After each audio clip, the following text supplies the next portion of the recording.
오늘 우리에게 주시는 하나님의 말씀은 신약 로마서 8장 1절로 11절입니다. 로마서 8장 1절로 11절, 저와 여러분들이 한 절씩 교독하시고 11절 말씀 함께 읽겠습니다. 그러므로 이제 그리스도 예수 안에 있는 자에게는 결코 정죄함이 없나니 이는 그리스도 예수 안에 있는 생명의 성령의 법이 죄와 사망의 법에서 너를 해방하였습니다.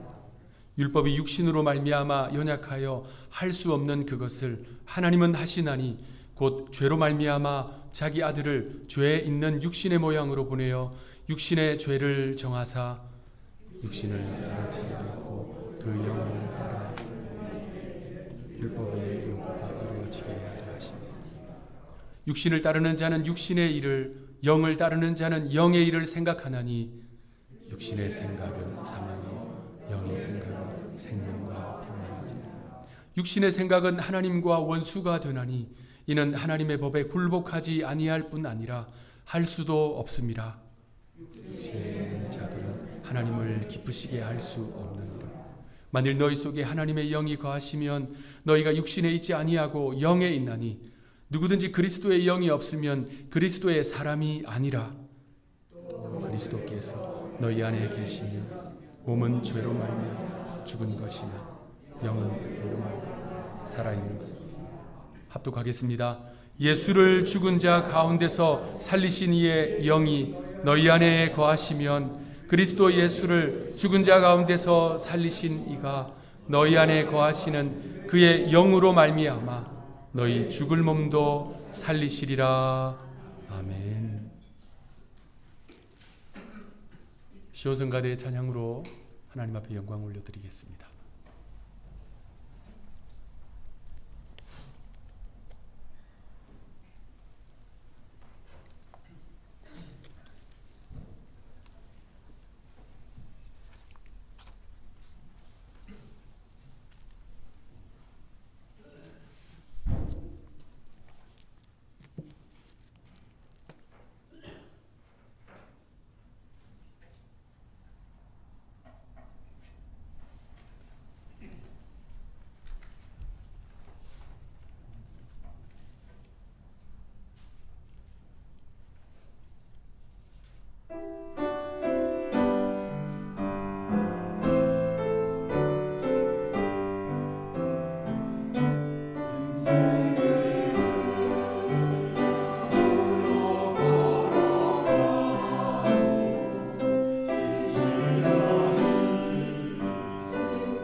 하나님께서 이 찬양 받아주신 줄로 믿습니다.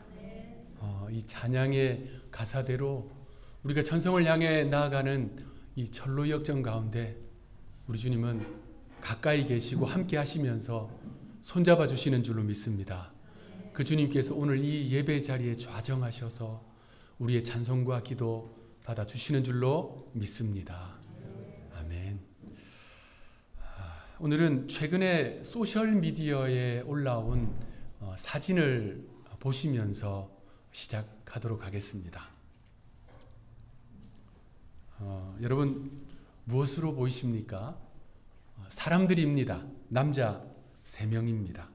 얼굴을 까만색으로 칠하고 온몸에 양털로 붙였습니다. 한마디로 양의 탈을 쓴 사람들입니다. 두 번째 사진을 보시면요, 무슨 내용인지 좀 이해가 됩니다. 이 세 남자가 경찰차를 타고 이동 중에 있습니다. 이 사진 아래에 이런 설명이 쭉 붙어 있더라고요. 지난 2025년 11월, 그러니까 2달밖에 안 됐어요. 북아프리카 알제리 항구에서 양으로 위장해서 스페인으로 밀항을 시도하던 일당이 경찰에 체포가 되었답니다. 이 사람들은 양으로 위장하기 위해서 양 가죽으로 온몸을 감싸고 얼굴에 페인트 칠까지 했습니다. 그런데 이제 양떼가 움직이는데 양이 움직이는 것과 사람이 움직이는 게 다를 수밖에 없잖아요. 그걸 경찰관이 딱 봤대요. 그래서 바로 발각이 되었습니다. 알제리에서 유럽으로 합법적으로 입국할 수 있는 방법이 거의 없다고 합니다. 대부분 비자 신청을 하면 거절을 당합니다. 알제리는 현재 청년 실업이 아주 극에 달해 있고요. 그런데 그런 그들에게 유럽은 하나의 꿈과 같은 장소이기 때문에 저렇게 이제 양처럼 분장을 해서라도 스페인의 국경을 넘으려고 했다는 내용이었습니다. 현지 언론은 이 상황을 전례 없는 시도, 역대 가장 기이한 밀입국 사례라고 보도를 했다는 내용이 아래 설명에 달려 있었습니다. 이런 상황을 우픈 상황이라고 부르더라고요. 웃기기는 한데 또 한편으로는 마음이 아픈 우픈 상황. 그런데 여러분, 아무리 정교하게 만든 양 모양, 양 코스튬으로 온몸을 감싸고 양들 사이에 숨어 있고 그래서 마치 실제 양처럼 보이도록 위장을 해도 결국에는 드러나게 되는 것이지요. 중요한 것은 그의 겉모습이 아니라 이 속사람이기 때문입니다. 그 속에 무엇이 있는가가 그 존재를 결정하고 그 존재를 설명하기 때문입니다. 우리가 살아가면서 제일 자주 보는 곤충은 파리일 거예요. 그런데 과학자들은요, 파리의 눈은 여타 곤충들의 눈에 비해서 굉장히 깨끗하다고 합니다. 파리는요, 기회가 있을 때마다 자신의 눈을 닦습니다. 여러분도 아마 보신 적이 있을 거예요. 파리가 막 손을 이렇게 해서 눈을 막 이렇게 닦는 거 보셨지요? 파리 외에 자기 눈을 닦는 곤충을 보신 적 있습니까? 모기가 눈을 닦지 않습니다. 메뚜기, 잠자리, 벌, 눈 닦지 못합니다. 그런데 파리는 어디 딱 앉았다 하면요, 파리채로 치기 전에 자세히 보면 요러고 막 눈을 닦아요. 열심히 닦습니다. 그래서 곤충 중에 거의 제일 깨끗한 눈을 가졌다고 합니다. 그런데 그렇게 눈이 깨끗하면 뭐합니까? 파리는 어디로 날아갑니까? 배설물을 향해서 날아갑니다. 부패한 것, 상한 것, 그 좋아라 하면서 파리는 열심히 날아가요. 그 이유는 파리의 본성 안에 그거 원하는 마음이 있기 때문입니다. 반면 나비는 어때요? 나비는 태생적으로 눈을 닦지 못합니다. 파리보다 눈이 그렇게 깨끗하지 않은 거예요. 그런데 나비는 부패한 것, 상한 것 멀리합니다. 아름다운 것, 꽃을 향해서 날아갑니다. 그 이유는 나비 안에 그거 원하는 마음이 있기 때문입니다. 새벽에 일찍 일어나면 풀잎에 맺혀 있는 영롱한 새벽 이슬, 아침 이슬, 벌은 그거 먹고 꿀을 만들어내요. 소는 그거 먹고 영양가 높은 우유를 만들어냅니다. 그런데 뱀은 그거 먹고 독을 만들어내요. 사람도 동물도 상하게 하는 치명적인 독을 만들어냅니다. 그 속에 무엇이 있는가가 중요하기 때문입니다. 그렇다면 우리 속에는 무엇이 있을까요? 사람 안에는 무엇이 있을까요? 지난 주일에 우리 속에 무엇이 있는지를 로마서 말씀이라고 하는 메스를 통해서 해부하듯이 살펴보았습니다. 예수를 그리스도로 고백하는 사람들, 진실로 예수를 구주로 받아들이고 고백하는 사람들의 이 내면에는 선을 행하기 원하는 소욕이 있습니다. 반드시 있어요. 그래서 내 사랑하는 주님의 뜻을 따라 살고 싶어하고 죄를 멀리하고 싶어하고 선을 행하고 의를 행하고 싶어하는 마음이 우리 속에 있습니다. 그런데 우리 속에 그것만 있으면 얼마나 좋을까요? 문제는 선을 행하기 원하는 소욕보다 더 강한 소욕이 우리 안에 있다는 거예요. 그것이 문제입니다. 양의 가죽을 쓰고 있지만 우리 속에 나쁜 늑대가 활개를 친다는 거예요. 그 악을 원하는 소욕이 얼마나 강한지 전쟁의 포로를 끌고 가듯이 우리의 수족을 묶어서 끌고 가고 있습니다. 그래서 파리처럼 눈이 아무리 깨끗해도 죄를 향해서 여지없이, 악을 향해서 여지없이 달려가는 것입니다. 이 사실을 깨달은 사도 바울의 탄식이 바로 이거 아닙니까? 로마서 7장 24절. 우리 다시 한번 읽겠습니다. 시작. 오호라 나는 곤고한 사람이로다. 이 사망의 몸에서 누가 나를 건져내랴. 바울의 탄식, 이 사실 영혼 깊은 곳에서 터져 나오는 탄식입니다. 사도 바울은 그것을 오호라 나는 곤고한 사람이로다 탄식했어요. 우리 한글 성경에 그렇게 번역되어 있는데 헬라어 원문을 보면 이 단어가 딱 나와요. 탈라이포로스. 한번 따라 하실까요? 탈라이포로스. 탈라이포로스는요, 두 단어가 합쳐진 합성어입니다. 탈라이는 참다, 견디다 라는 뜻이고요. 포로스는 찌르다, 관통하다, 꿰뚫다 라는 뜻이에요. 그러니까 오호라 나는 곤고한 사람이로다 라고 번역을 했지만 원래 단어는 탈라이포로스, 그 뜻은요, 찌르고 관통하고 꿰뚫는 고통을 참고 견디고 있는 상태, 이것이 원래 단어입니다.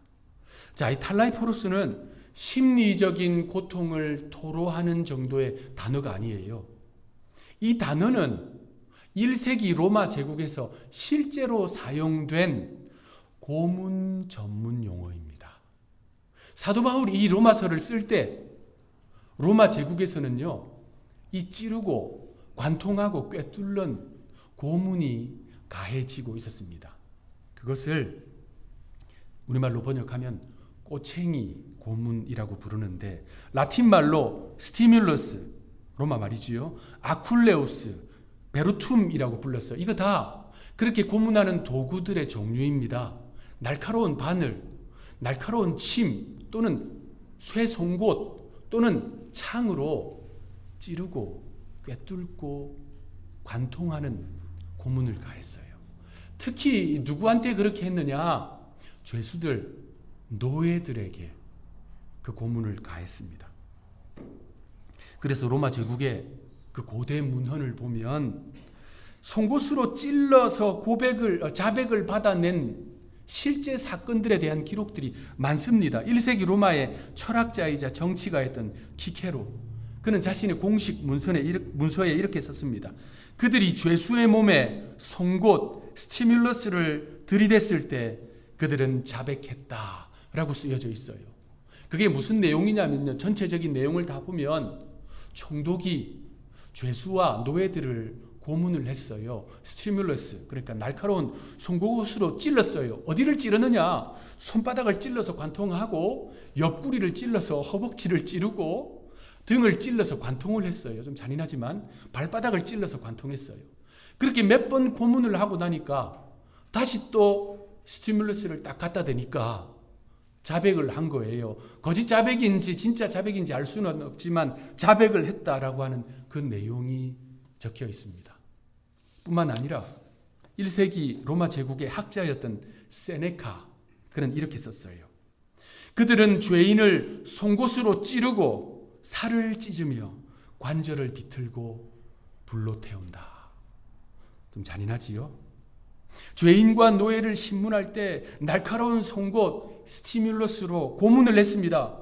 옆구리 허벅지를 찔러서 관통을 했습니다.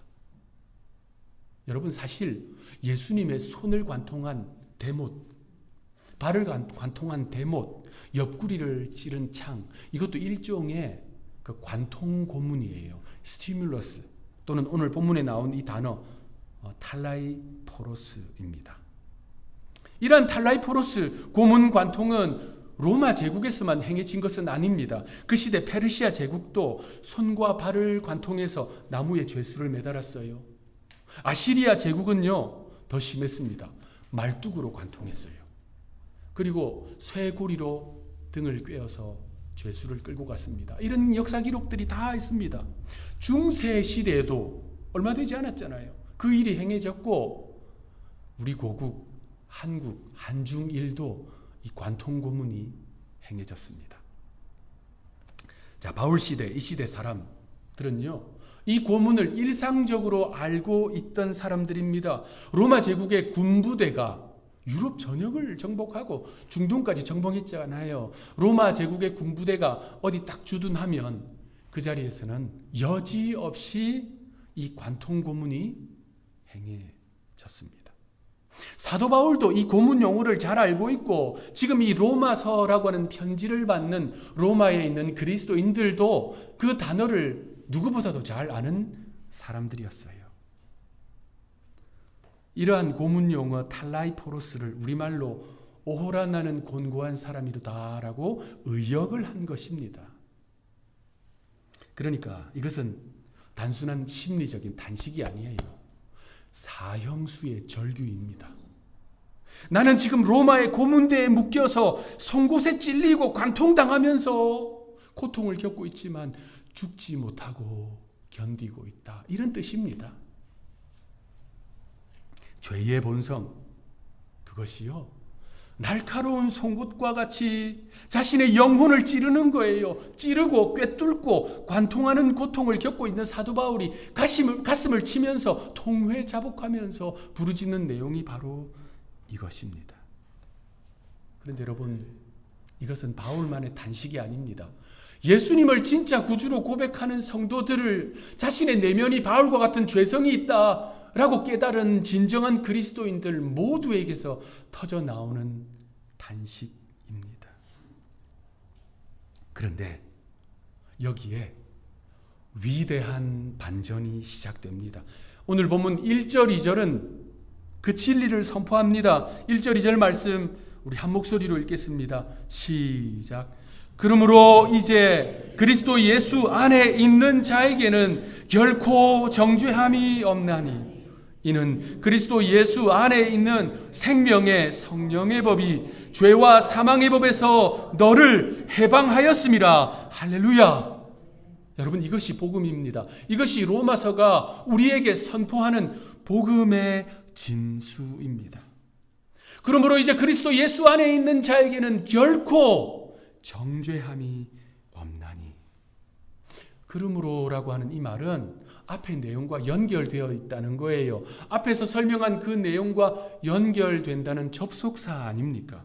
죄가 우리의 영혼을 찌르고 죄의 본성이 날카로운 송곳이 되어서 스티뮬러스가 되어서 성도의 영혼을 찌르고 꿰뚫고 관통하는 고통을 주지만, 하나님은 그런 우리를 불쌍히 여기셨어요. 긍휼히 여기셨어요. 그래서 우리를 그 상태 그대로 버려두지 않으셨습니다. 그리스도 예수 안에 있는 자에게는 결코 정죄함이 없게 하셨습니다. 그래서 로마서 8장은요, 성경 전체에서 가장 위대한 반전의 말씀입니다. 인간의 죄악된 본성을 그대로 해부하고 고발한 로마서 7장. 그래서 누구든지 예수를 구주로 믿는 사람, 죄성을 발견한 사람은 탄식할 수밖에 없는데 하나님은 우리에게 살 길을 열어주신 거예요. 해답을 주신 거예요. 구원의 길을 열어주신 것입니다. 그 해답이 바로 로마서 8장에서 반복되어 선포되는 말씀입니다. 오늘 설교 제목이기도 한데요. 한번 따라 하시겠습니다. 그리스도 예수 안에 있는 자. 이것이 핵심입니다. 오늘 본문 1절 2절 다시 한번 더 읽겠습니다. 시작. 그러므로 이제 그리스도 예수 안에 있는 자에게는 결코 정죄함이 없나니 이는 그리스도 예수 안에 있는 생명의 성령의 법이 해방하였습니다. 아멘. 결코 정죄함을 받지 않는 사람이 누구입니까? 그리스도 예수 안에 있는 사람. 죄와 사망의 법에서 여러분을 해방한 것이 무엇입니까? 그리스도 예수 안에 있는 생명의 성령의 법. 너무나도 명확한 구원의 진리입니다. 그러므로 누구든지 그리스도 예수 밖에 있으면 소망이 없어요. 구원이 없습니다. 정죄함을 받게 됩니다. 해방을 얻을 수 없어요. 여전히 죄에게 결박되어서 죄의 본성을 따라 살아갈 수밖에 없다는 것입니다. 그러나 그리스도 예수 안에 있는 사람들에게는 결코 정죄함이 없습니다. 우리를요, 그 죄에서 해방시키셨기 때문입니다. 여러분, 이 말씀은 우리를 그저 안심시켜주는 말씀 정도가 아니에요. 우리의 마음을 홀가분하게 해주는 정도가 아닙니다. 로마서 7장은 인간의 죄의 본성에 대해서 가감없이 낱낱이 해부했는데, 그래서 마음이 좀 불편했는데, 이 말씀을 들으니 홀가분해진다. 이 정도가 아니에요. 1절에서 말씀하는 결코 정죄함이 없다는 이 말씀은 우리가 훗날 심판대 앞에 서서 심판을 받을 그때뿐만 아니라 지금도 영원히 우리는 안전하다라고 하는 약속입니다.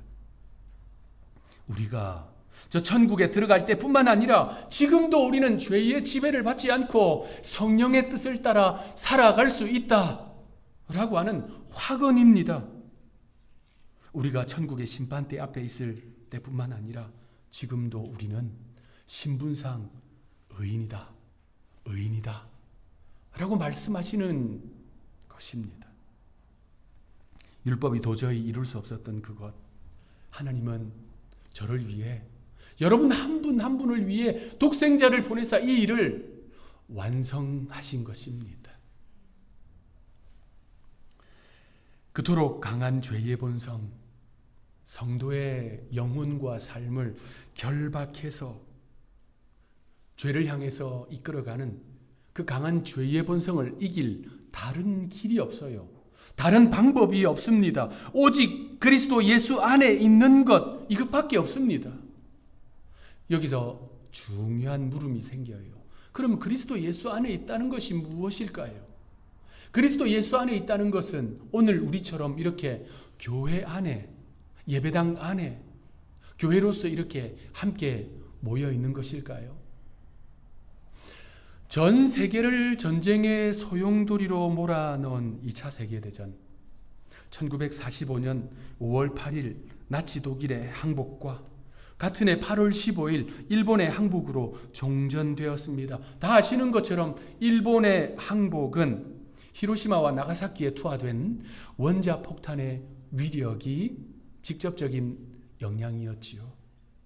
1945년 8월 6일 히로시마의 원자폭탄 리틀보이가, 그리고 3일 후 8월 9일에는 나가사키의 팬맨이 투하되었습니다. 원자폭탄이 딱 투하되자 그 즉시 그 양도시에서 각각 4만에서 8만 명이 순식간에 제로 변하고 말았습니다. 이후 도합 20만 명이 넘는 사람들이 원폭 피해로 죽어갔지요.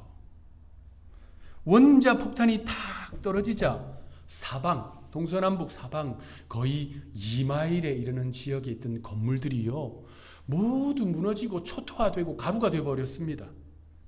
그런데 당시 히로시마에 있던 한 작은 건물이 원자 폭탄이 떨어진 지점에서 실제로 약 0.5마일밖에 떨어져 있지 않은 그 작은 건물이 폭탄의 위력을 견뎌내고 그대로 서 있었습니다. 사진을 보시면 실제 그 시대 사진입니다. 1945년 8월 6일 히로시마에 떨어진 원자 폭탄의 폭심지로부터 약 0.5마일 정도 거리에 있던 저 작은 건물이 그대로 남아 있었습니다. 여러분 주변을 보십시오. 초토화되었습니다. 그 뒤에 있는 저 큰 건물은 당시 군수공장이었어요. 철골로 세워진 저 큰 건물도 뼈대만 남아 있었습니다.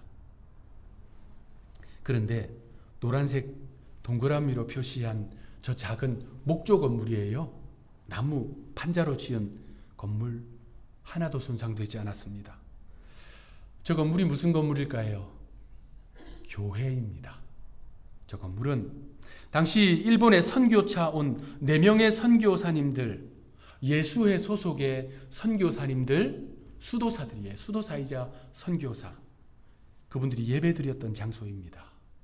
도시 전체가 순식간에 폐허가 되던 그날 사진에 나오는 저 4명 이름이 휴고 라셀, 슈버트 셰퍼, 윌리엄 클라인소지, 요하네스 심스. 이 4명이 한 팀이 되어서 선교를 했는데 당시 이분들에게 별명이 있었어요. 히로시마의 종이 아니라 종, 히로시마의 복음을 전하는 종, 히로시마의 영혼을 일깨우는 종. 그 땅에 거하면서 복음을 전했습니다. 그 히로시마에 원자 폭탄이 떨어지던 그날 그들은 이 건물 안에서 예배를 드리고 있었어요. 예배를 드리고 말씀을 읽고 서로 기도하는 그 가운데 엄청난 섬광, 강한 빛과 큰 충격을 느꼈습니다. 그런데 그들 중에 아무도 다치지 않았어요. 이후 수년 동안 수만 명이 겪었던 방사능의 영향도 받지 않았습니다. 너무 놀랍잖아요. 그래서 여러 과학자들과 의사들이 이분들 불러놓고 온갖 조사를 다 했어요. 수년 동안. 조사하고 검사하고 조사하고 검사하고 내린 결론, 이것은 기적이다. 상식적으로 통계적으로 되지 않는 일이거든요.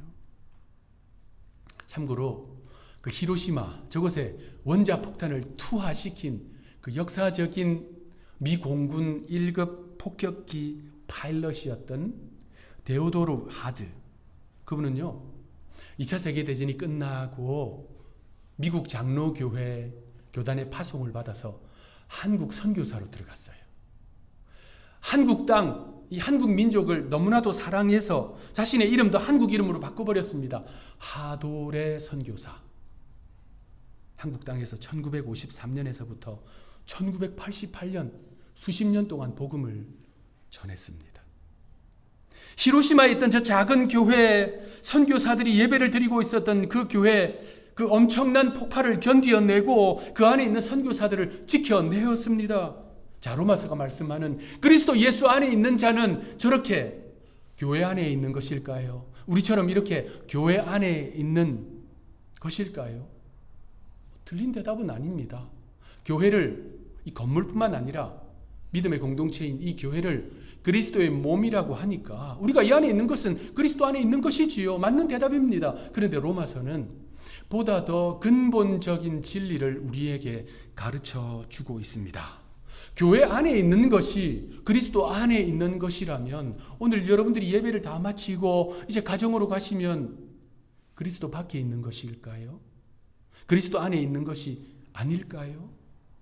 여러분이 가정에 있든지 직장에 있든지 교회 안에 있든지 교회 밖에 있든지 어디에 있든지 그리스도 안에 있는 방법, 오늘 본문 11절입니다.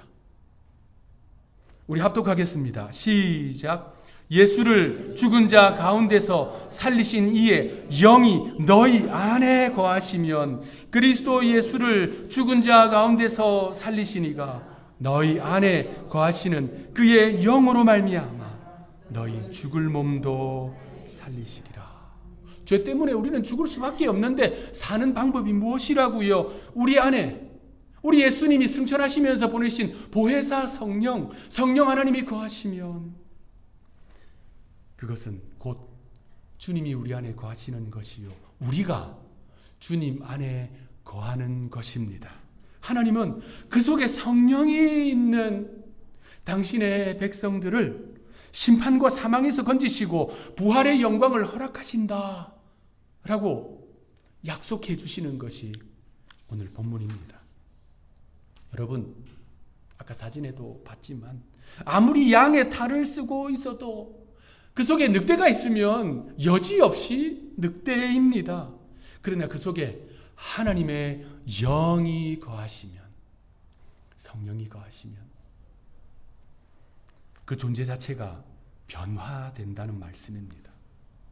죄의 소욕이 너무나도 강하여서 날카로운 송곳과 같이 영혼을 찌르고 공격하고 관통하는 그 고통을 주어도 넉넉히 이겨내고 믿음을 따라, 말씀을 따라 살 수 있다는 것입니다.